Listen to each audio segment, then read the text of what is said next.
Hey John, how long have we got until the Frontier Q&A panel? Not sure. Should be good for another 20 minutes or so. Why? You want to try your hand at speed docking? No chance. Gresh has had just used some sort of elite ambassador voodoo to dock in 43 seconds.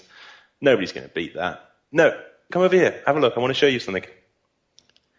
Okay, because that doesn't sound dodgy at all. Don't be daft. You know that software you gave me to hack into Elite Dangerous and get some more credits? Yeah? Come and have a look. I found a better use for it. Why do I know I'm not going to like this? Ta-da! Yeah, it's a picture of somebody's office. And this impresses me how? Wait, is that a live webcam feed? Yep, and not just any webcam feed either. Oh no, Foz, tell me you didn't. Yeah, I did. For how long? Just since she said she wasn't going to make it here to Lavecon. Foz, we found that out a month ago. I know! Oh, you do know this is illegal, right? Shh, I think she's coming.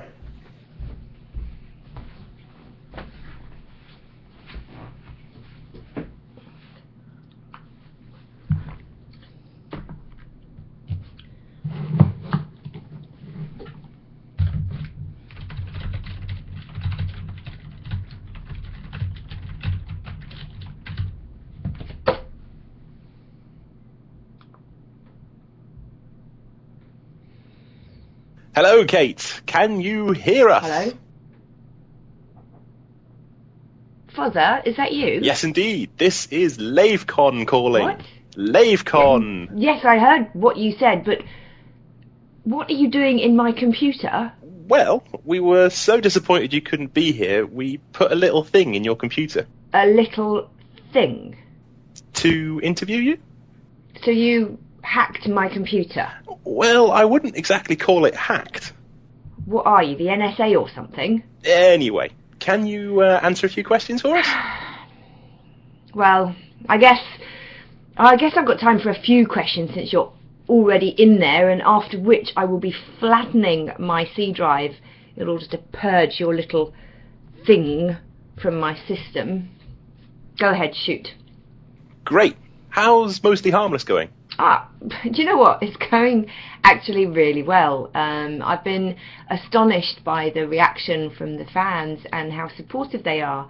And some people have said to me, oh well, that they were fans of the genre and fans of the game, so they're bound to be nice about it. But actually, especially during the creation process, and some of the comments that come back, you guys are an unforgiving lot if you get it wrong, because quite rightly, you're a fan of the game, as are we, all of us authors, and so you kind of expect a level of detail and commitment and accuracy, especially when it comes to, talking about the game world and the physics of the game and the various different ships. So I know my sort of technical writing isn't, sort of as deep as some of the others. I'm reading Drew's Reclamation at the moment, and that's, the guy really knows his stuff when it comes to, sort of the star systems and space travel and the weapon systems and the ships and everything, and you really get a feel for that. And of course, Alan Stroud's Lave Revolution goes really deep into the history of the game, and my book is much more sort of a light-hearted romp. I don't try and go, be a massive font of knowledge on the history of the game or the mechanics of the ships. But I think I've brought a few sort of smiles and a few laughs to people. People certainly seem to be reacting in such a way. So yeah, I'm really happy that it's made other people happy. And there's nothing better than getting a message from somebody saying that your work made them laugh. So that's been really cool. Many reviews? Yeah, well, the reviews have been really good actually. Again, sort of at the time of the last time I checked, I had 25 reviews on Amazon, which is really, really good. And actually, until recently, they were all 5-star reviews, with some really nice sort of headings, things like surprisingly saucy, and I think people have been kind of a little bit shocked by the level of gore and perhaps the language. And my main character, Angel, is kind of, she's not really actually, as heroines go, she's not a terribly desirable character. She's got some very big character flaws. It's kind of one of those characters, I think, that you love to hate. And so many bad things happen to her that you kind of end up feeling sorry for her anyway. But yeah, a few people have said, oh, Kate Russell from the BBC, fruity language for a BBC reporter. Well, of course, it's my darker side, the darker side of me.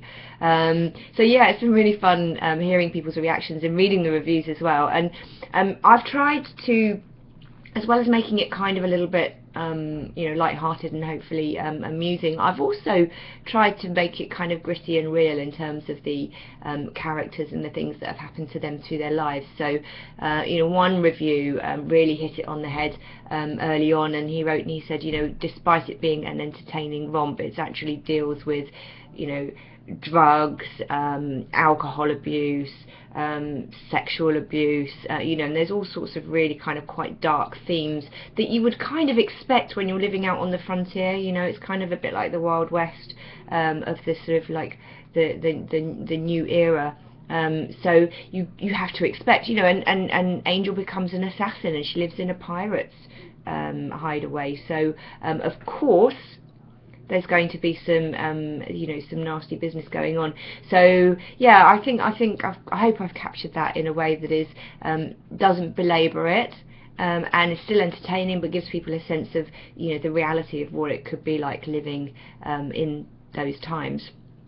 The 5-star review run was broken by my father, which is, I was actually a bit cross at the time, and I phoned him up and left a message on his answer machine going, cheers for that then, Dad, did you notice that everyone else was 5 stars till then? Not that, that's my coffee machine turning off, not that I expect anyone to, give me a 5-star review if they don't feel it, but your father, really? Did you, I said to him, if you wanted to give me 4 stars, perhaps you could have just not reviewed it. Anyway, I'm over it now, it's fine. My father gave me a 5-star review. Fine. 4-star review, whatever. You've forgiven him then? Well, yes, of course. Well, like I said, it made me feel a little bit bad, but then I kind of resolved the idea with the fact that in the sequel I'm going to make sure that there is a character named Kate's father, and I'm going to probably have him disemboweled in 0 gravity and then do unthinkable things to his corpse with a stick with 4 stars carved onto it, and that thought makes me feel a little bit more centred and peaceful inside. You're planning a sequel then? Ah, well, okay. Is there going to be a sequel? Do you know what? I'd love to do a sequel, and quite a few people have said, will you do a sequel? So that's kind of cool. Yeah, it's going to be down to a couple of things. First of all, Frontier, and whether or not they issue any licenses to begin with, and that, I guess, will depend a lot on the success of the books, and whether they feel that it's worth, sort of, because quite a lot of work from their part went into these as well. I know the writing was done by the writers, and the publisher, Fantastic Books, have been awesome and have done a lot of work in getting things ready to come out to you guys. But before all of that, Michael Brooks has just been a legend, but has also probably not had a life, and he's a writer too, and I don't think he's really had the chance to do much of his own writing, because he's been so busy, sort of polishing and guiding and reviewing our work. So there's quite a lot of work goes into the issuing of a license from Frontier's perspective. So, and lots of people are saying, are you going to write a sequel? Love to write a sequel. If Frontier will grant a license, that will depend on how successful the books are, so make sure you get word out, get people buying them. And the second thing is whether or not the license is affordable, because obviously it's a lot of money and a lot of outlay, and anyone who's ever tried to be a writer that isn't J.K. Rowling or the likes, it's very unlike, I've been a writer 20 years in my journalism stuff, I don't make a lot of money through writing. That's not the thing that finances my life.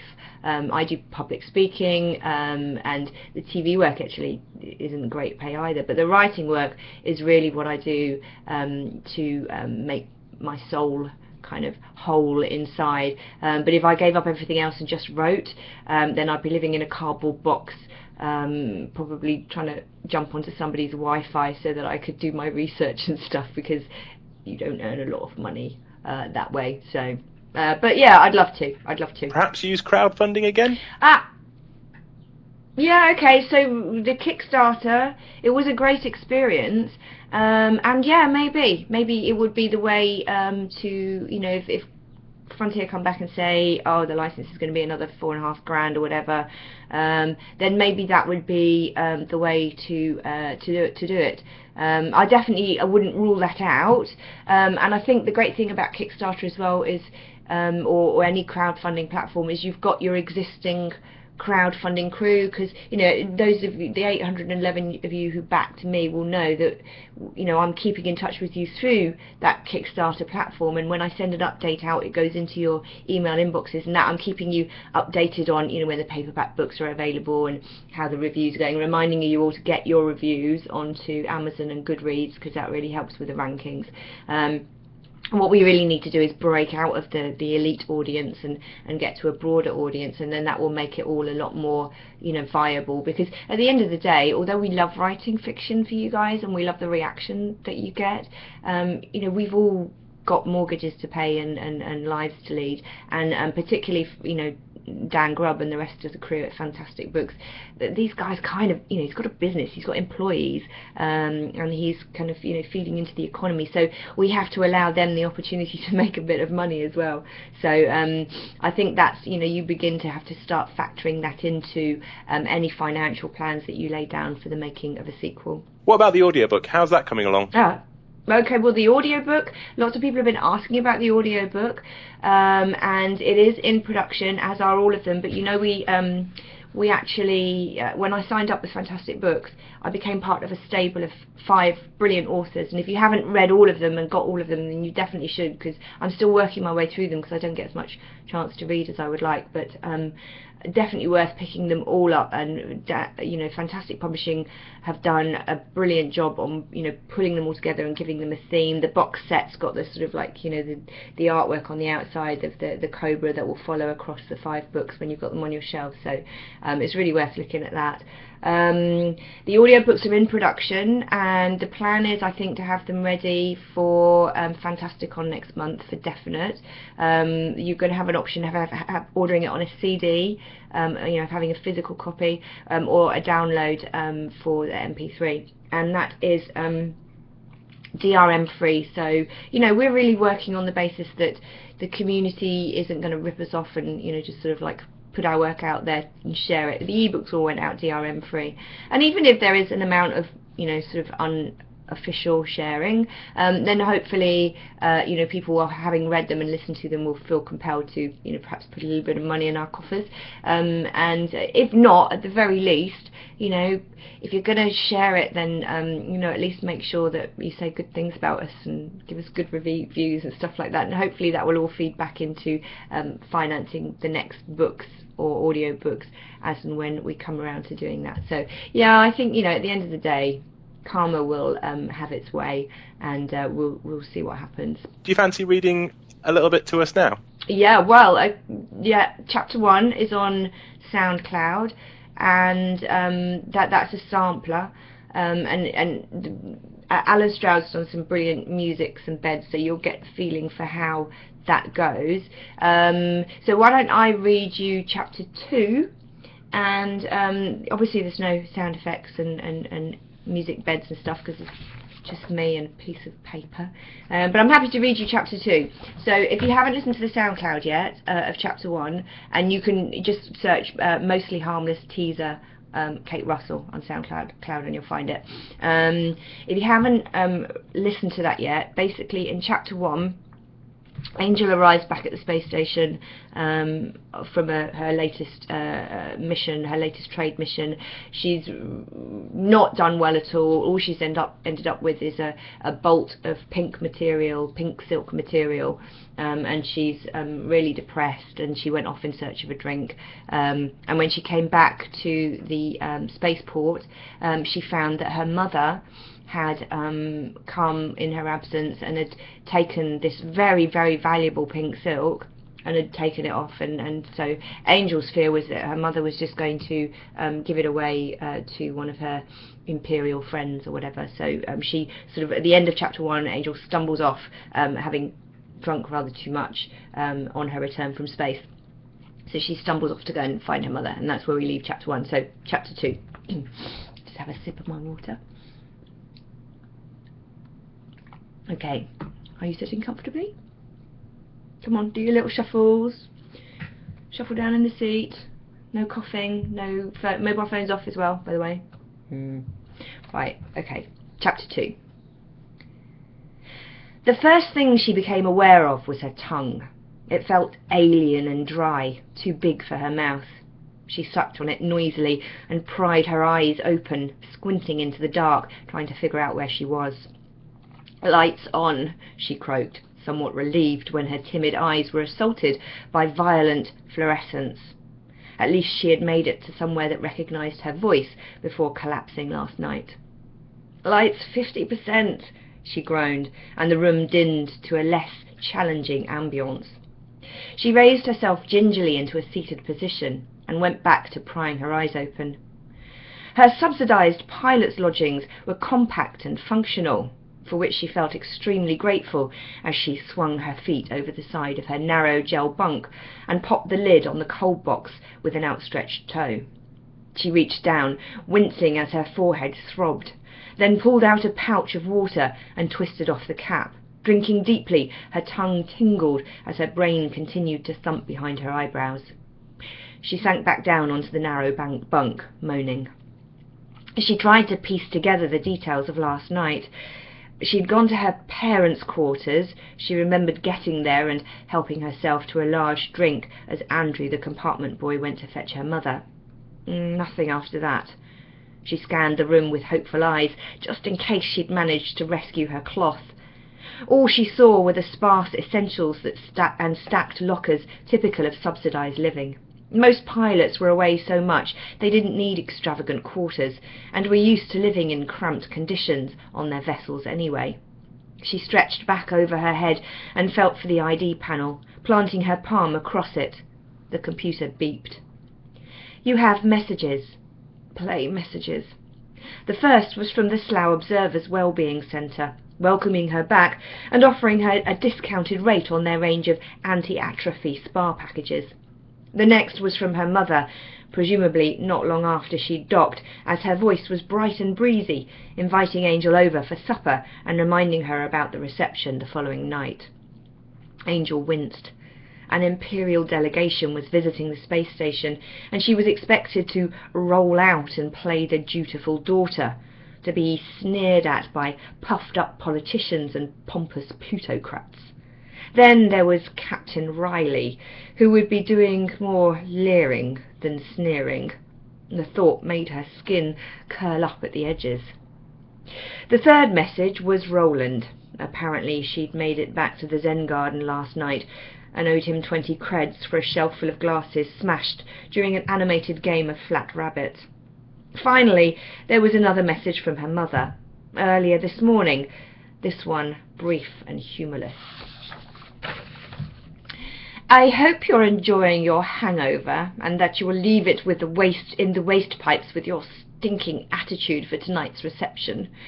Andrew is bringing a dress over for you this afternoon. You'd better be wearing it. 7 o'clock at the Overlook. Don't be late." There was a meaningful pause. "Or drunk." End of messages. Angel slipped onto the huge observation desk and skirted the edge of the growing throng, wealthy patrons, feds and investors, all dressed in their finest and positively glowing to be seen at such an exclusive affair in one of the system's most decadent venues. She'd taken a shuttle pod over from the space station a couple of hours earlier, rather than get caught up in the gravy train of executive shuttles organised for the guests. It had given her the chance to have a swim in one of the spas, to wash off the dust and grime of the space station before stiffening her resolve with a hull stripper or three in the spinner's arms. Even though such an ostentatious display of wealth went against Angel's principles, she had to admit the view from the Overlook's main deck was impressive. The clear vision panels in the outer hull were huge, at least 200 metres across, and running the entire circumference of the vast ringed chamber, so that the planet could be seen throughout a complete rotation of the Coriolis. It coasted gracefully around and around, along with everything else in space, giving the impression that this vast luxury hangar was at the very centre of the universe. The Overlook occupied the upper ring of the Observer One's main hub, the most exclusive of the three renovated generation ships that had brought their ancestors all the way from Earth over 1,000 years ago. The ships were beyond vast. You could fit a Federation battlecruiser into the central ecodome and still have room to manoeuvre it above the vegetation that made up the living, biological heart of these deep space civilization boats. The dome spun with centripetal force to create the illusion of gravity that the plants needed to flourish, but fully adjustable depending on requirements. For tonight's exclusive event, the gravity in the Overlook was set at a refreshing 0.8 G, which caused sagging jowls to lift flatteringly and made dancing in heels a lot more comfortable.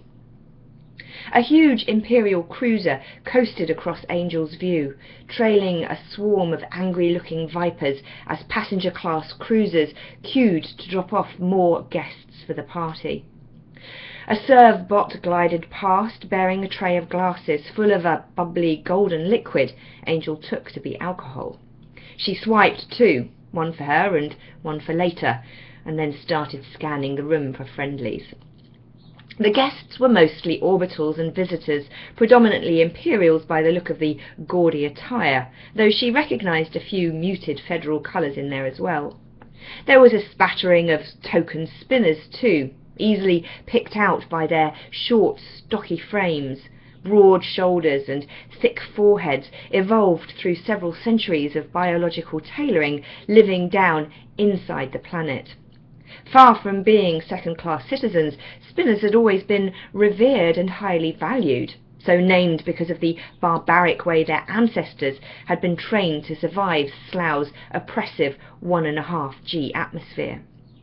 Today they still held a lot of sway, both politically and in business, but you didn't often see them at posh orbital events like this, on account of their reaction to booze, which invariably made things messy quite quickly, as their overachieving circulatory systems deployed the intoxication of alcohol with ruthless efficiency.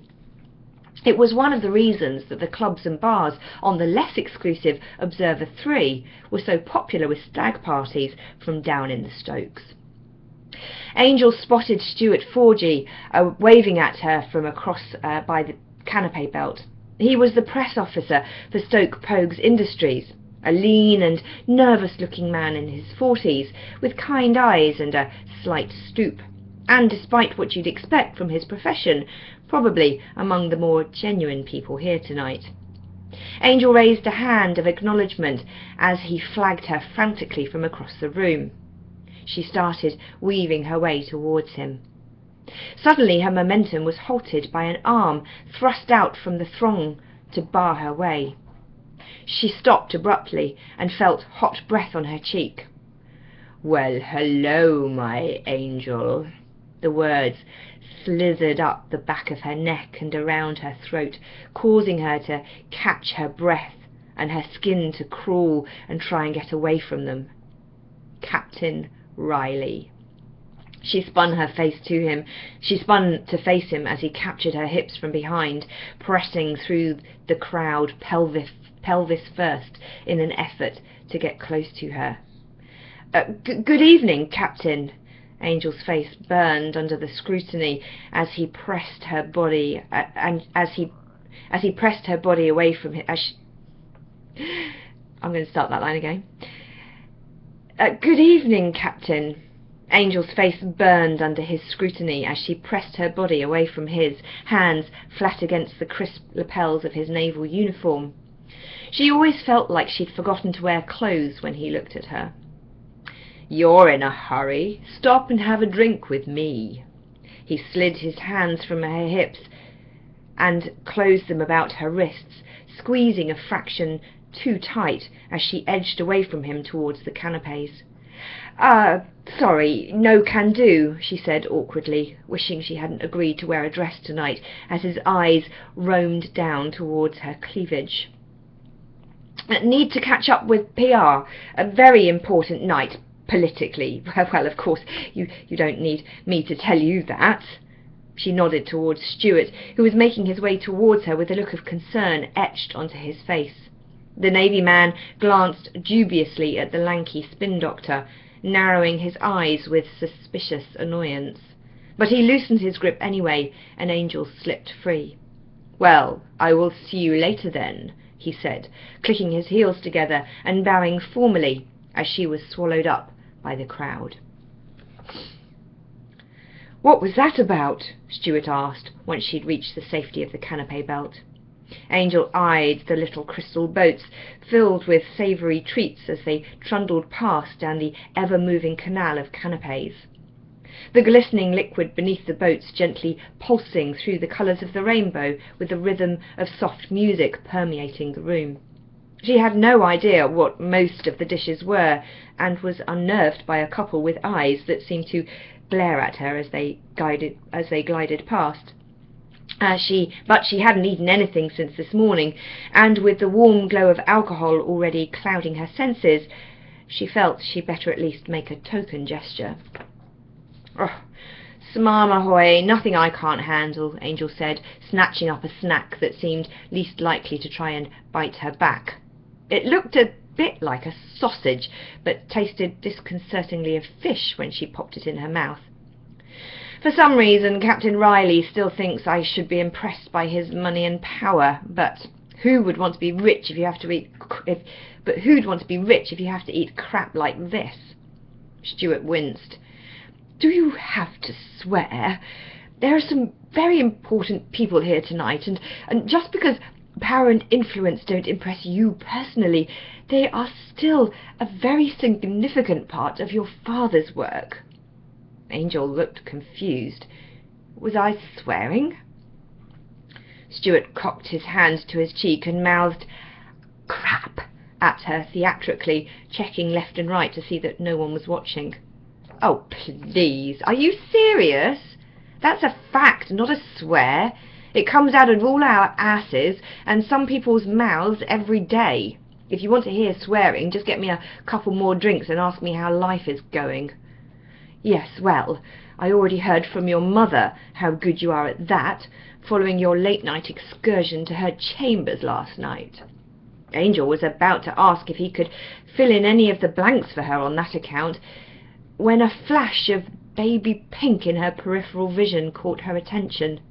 She snapped her head around to see a line of 8 obnoxious-looking children snaking around behind the chocolate fountain on the east terrace. All blonde, little girls of varying ages between toddler and teen, and they were all dressed in a distinctive baby pink. Jumpsuits, tabards, all cut from the same flowing cloth. Her flowing cloth. Her whole livelihood now transformed into Von Trapp-style playwear for a flounce of spoilt imperial princesses. That yowling sound at the end there was my cat, Captain Jack, who is one of my biggest fans, to be fair. Cappy, come and say hi. Come say hi to Lavecon. Caps, Come and say hi to Lavecon. He's being shy now. Okay, so there you are, chapter 2. And if you want to, go on log to SoundCloud and listen to chapter 1, then be my guest. It's up there, it's free. And then hopefully that's enough of a teaser for those of you who haven't yet bought my ebook or audiobook. And I read the audiobook, of course, as well. So, because I'm a complete control freak. So yeah, hopefully you enjoyed that. That was fantastic, Kate. Thanks for that. So what's next for you? Oh, well, bless you, thank you.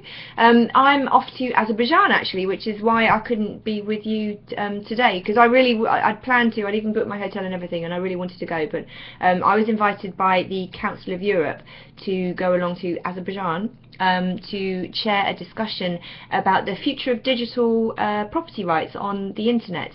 Those of you who sort of follow my work on Click and follow me on Twitter will know that I also get, as well as doing my writing and technology reporting, I also get involved in policy discussions and trying to shape the governance of the internet and have a I like to think that I bring, sort of a user's perspective. It's, we don't want to let these politicians have control of the way things are governed and developed, because basically none of them have got a clue, especially about the internet.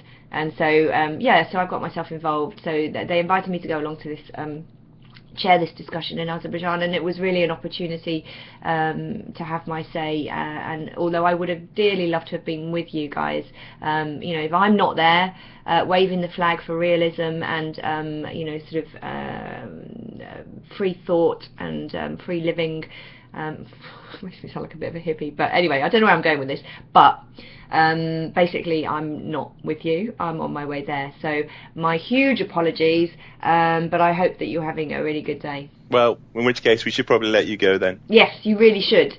And despite the fact that you hacked into my computer system, and I'm kind of a little bit worried about how you did that, yes, I will bid you farewell. And can I just say, I really do appreciate the opportunity to be here today, even virtually, and speak to you all. I'm sure you're having an awesome time, and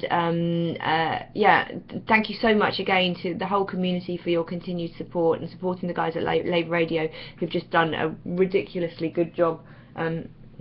There's cats around my feet, who've just done a ridiculously good job. Cappy, come and say hello. I want you to come and say hello to Lavecon as I'm saying goodbye.